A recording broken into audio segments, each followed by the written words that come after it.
Ça y est, le MPL16 est là. 63 mois après les premières annonces, 39 mois après la réception de la première rame, le voici sur les rails de la ligne B du métro lyonnais. Tout a commencé en 2013 avec l'ouverture du prolongement de la ligne B vers la gare d'Oulin. A cette époque, les MPL 75, les rames qui occupent les lignes A et B, ont 38 ans. Se pose alors une question, est-ce qu'une automatisation complète de ces rames serait possible et surtout est-ce que ce serait rentable? En fait, la particularité des rames MPL 75, c'est de comporter un système de pilotage semi-automatique. En gros, il y a un agent de conduite dans chaque rame, mais il ne conduit manuellement que lorsqu'il entre et sort des ateliers. Le reste du temps, c'est la rame qui détermine toute seule à quelle vitesse elle doit se maintenir et quand elle doit accélérer ou ralentir, tout ça à partir des balises situées dans le tunnel. Ici, pour moderniser la ligne B, l'idée serait de transformer les rames de manière à ce qu'elles soient complètement automatiques. Ainsi, les conducteurs emmèneraient les rames jusqu'à l'entrée de la ligne et ensuite les rames se débrouilleraient toutes seules, sans conducteur. Mais est-ce que tout cela serait vraiment rentable au vu de l'âge qu'ont ces rames? Justement, pour le savoir, une des rames était partie à Clermont-Ferrand, dans les ateliers de la société ACC. Malheureusement, le verdict autour de cette rénovation n'est pas très positif, et il est très vite avéré que la modernisation de ces rames est trop complexe. L'hypothèse de la rénovation des MPL 75 est donc définitivement écartée. Ces rames partiront donc très certainement à la casse d'ici 2030, même si j'espère au fond de moi qu'elles seront conservées par des associations. Une fois la rénovation écartée, c'est à ce moment précis que les nouveaux métros sur pneumatiques lyonnais entrent en scène, les MPL 16.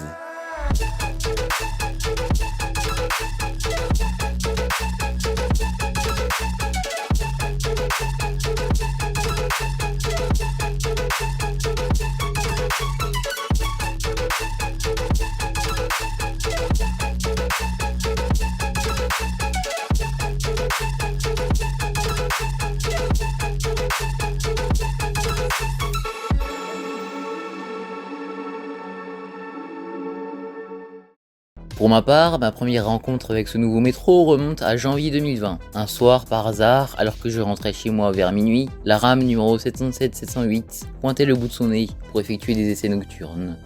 J'ai ensuite eu l'occasion de revoir un MPL16 en action à la fin du mois de février 2020, juste avant l'événement majeur qui retardera sa mise en service, le confinement. Les risques de cas secondaires autour d'un cas importé sont très faibles et les risques de propagation du virus dans la population sont très faibles.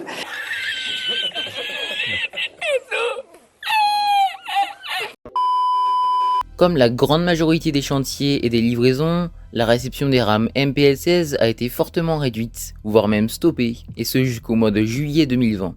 Du côté des travaux d'automatisation, la désertification des stations de métro a été l'occasion de ne pas interrompre ces travaux.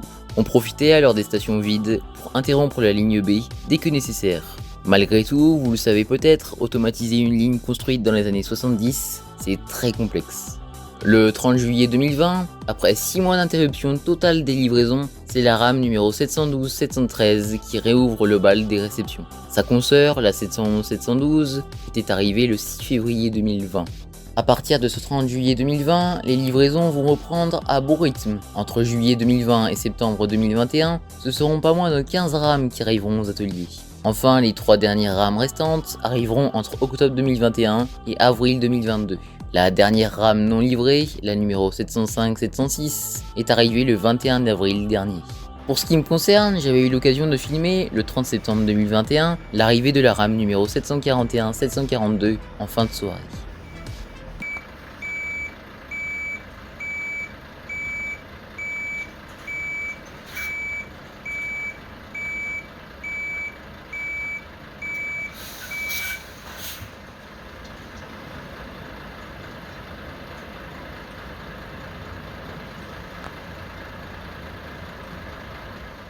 Une fois les livraisons terminées, il fallait encore terminer les travaux d'automatisation. Mais là encore, 2 problèmes se posent. D'abord, la conception de la station Charpennes en voie unique. Cette voie unique, directement reliée à la ligne A, oblige les rames à être pilotées manuellement sur la ligne A pour rentrer jusqu'aux ateliers, puisque la ligne A n'est pas encore automatisée.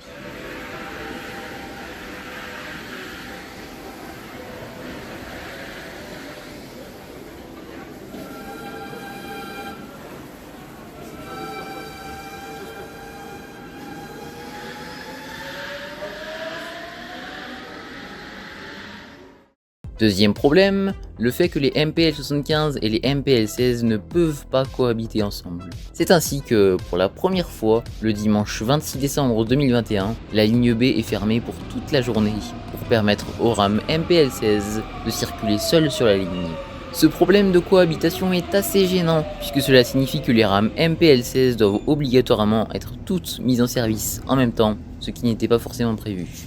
Ainsi, entre ce fameux dimanche 26 décembre et le mois de mai 2022, le Citral fait preuve d'un énorme flou autour d'une éventuelle date de mise en service. Jusqu'à cette matinée du dimanche 29 mai, où pour la toute première fois depuis 2 ans, nous avons pu découvrir les rames MPL 16 en service commercial.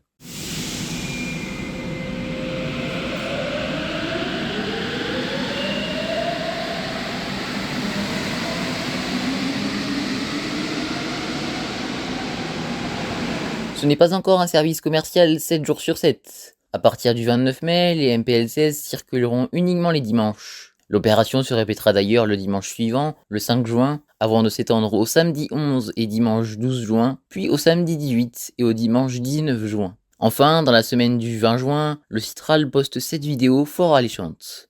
Les MPL 16 arriveront enfin tous les jours, et ce à partir du 25 juin 2022. Bon, maintenant que ces petits bonhommes sont là, venons-en à leurs caractéristiques. Déjà, le premier point positif qui va révolutionner la ligne B, c'est l'arrivée de la climatisation. C'est aussi le premier matériel de métro lyonnais à posséder une intercirculation entre ces deux caisses. Malheureusement, je vous vois venir, c'est aussi une petite régression pour la ligne B, puisque les rames MPL 75 avaient 3 voitures. Ici, les MPL 16 n'en ont que 2. On arrive ainsi à une configuration comme celle de la ligne D et ses MPL 85. Mais normalement, selon le Citral, aux heures de pointe, les rames devraient être couplées en unités multiples, c'est-à-dire avec 2 rames. Des essais ont d'ailleurs déjà été faits dans ce sens, en dehors de l'exploitation commerciale.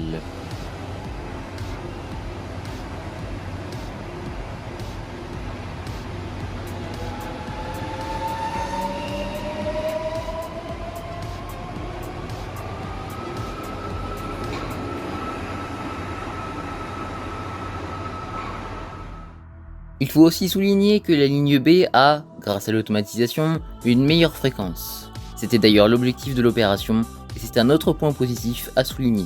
On passe en heure de pointe de 3 minutes 15 entre chaque rame à 2 minutes en moyenne, ce qui est non négligeable. Côté intérieur, on peut déjà noter que le bip sonore de fermeture des portes est le même que sur les MPL 85. Il est juste plus long, puisqu'il se prolonge pendant toute la durée de fermeture des portes.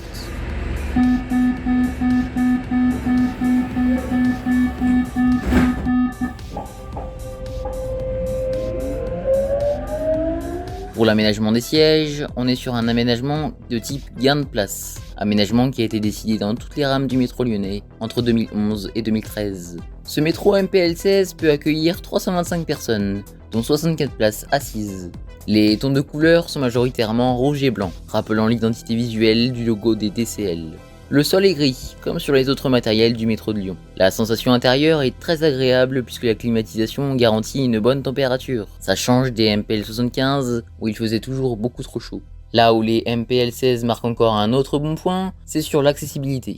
Déjà que depuis 2015, toutes les stations du métro lyonnais étaient accessibles sauf une, mais là avec les MPL 16 on fait un pas en plus, puisque ces rames disposent à l'intérieur de plusieurs espaces dédiés aux personnes à mobilité réduite. Surtout que contrairement au tramway, ici le vélo n'est pas autorisé à bord. Ces places seront donc toujours libres pour des fauteuils roulants. Côté annonce sonore, là aussi on fait un sacré bond en avant. Les annonces des MPL 75 étaient certes nostalgiques. Pardieu, gare SNCF. Correspondance, tram T1, tram T3 et tram T4. Correspondance, Rhône Express. Direction aéroport Saint-Exupéry. Mais elles étaient peu compréhensibles pour les non-habitués, et même pour les habitants lyonnais, la plupart commençaient à s'en lasser. Ici, les annonces sonores se calquent sur celles du tramway, avec une voix féminine en français et masculine en anglais. Gare Pardieu. Correspondance tramway T1, T3, T4, Rhône Express direction aéroport Lyon-Saint-Exupéry et gare SNCF.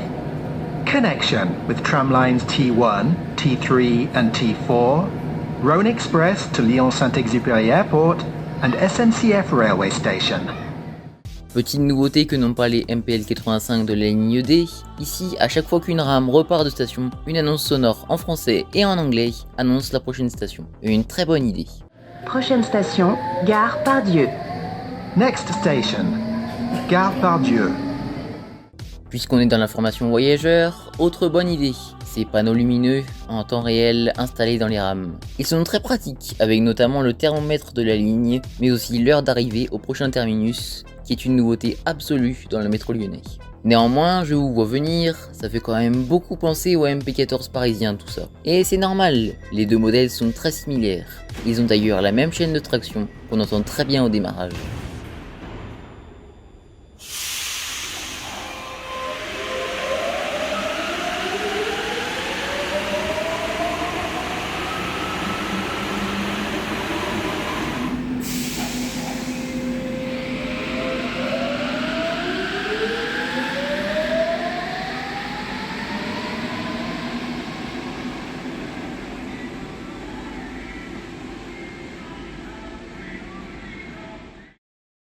Maintenant qu'on a passé un petit moment sur ces points positifs, venons-en aux quelques défauts.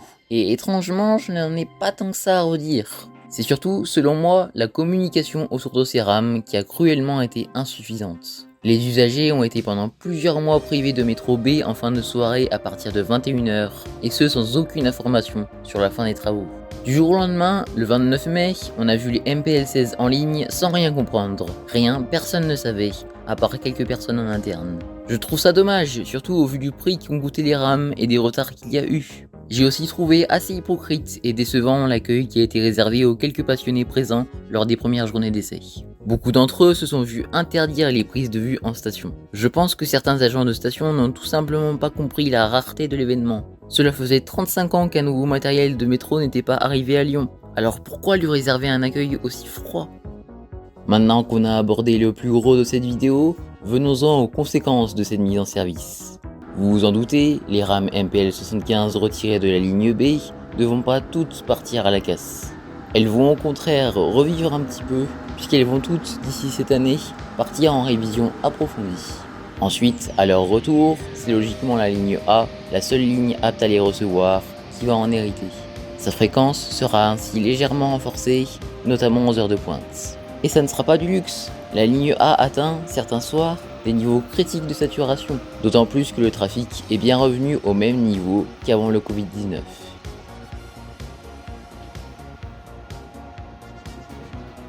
On note malgré tout que 6 rames ne partiront pas en rénovation et seront directement envoyées à la casse. Aucune idée des numéros de rames que cela concernera pour l'instant.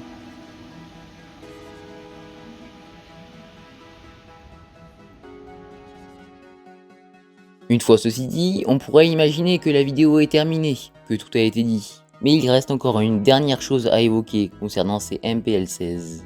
Pour l'instant, 22 rames sont arrivées au dépôt, toutes pour la ligne B.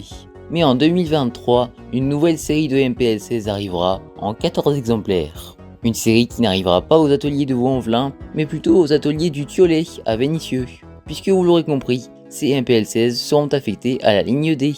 Il y aura donc deux matériels automatiques sur la ligne D, les MPL 85 et les MPL 16. Un cas unique sur le métro lyonnais, mais qui est pourtant courant à Paris, notamment sur les lignes 14 et 4.